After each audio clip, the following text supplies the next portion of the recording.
Hey, y'all. I was just sitting here wondering. Today's the 16th, and you're just seeing, more and more information coming out about folks that are now really starting to struggle. And it made me think of that woman last week that went on C SPAN and blasted Mike Johnson, basically saying, I'm a Republican, which means I assume that she voted for this bullshit. Not thinking it would come for her, of course.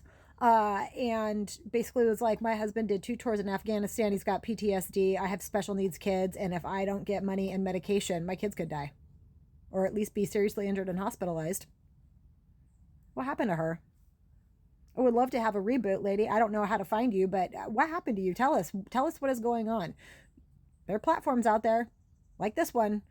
We need all of you that this is impacting in this way to share your stories. I mean, my mom was wondering today, they have Medicare and then they pay for a supplement, and it costs them about $1,100 a month for both of them to be on a supplement, and it's great coverage, and they can afford it. But they wouldn't be able to afford it going forward. She was going to call up Regents, my mom was, to see how much more it would go up. And I said, well, from what I'm seeing every place else, I said, you can guarantee it's probably going to be over $2,000 to get that same kind of coverage. And are they going to have to reapply and fill out forms and all this crap? Because you know what that means? I got to apply and fill out forms. Because they really just want old people to be frustrated and not even try. And then they die. Boom. Another person they don't have to pay for. Same thing with sick people. This is just a slow-moving genocide. That's exactly what this is. The Republicans that have enacted this know it. And quite frankly, a lot of the religious people know it too, but they don't care. They just see it as you're going home to the Lord, right? Joni Ernst, we all die sometime. But yeah, I hope that people figure out how to be a community again, because we're going to need to start feeding other folks. More and more people are showing up on my Buy Nothing groups looking for basics.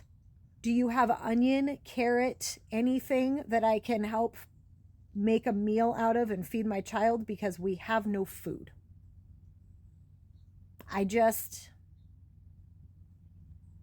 It's going to take all of us, and it's going to take you Republicans turning on Republicans to make this happen. And I'm not talking about, beat it, bug. I'm not talking about town halls. Again, I'm talking about you need to be going directly to Republicans and their offices. So what, here in Washington State, Michael Baumgartner's not there. You know who's at that office? People that represent him. What are we waiting for?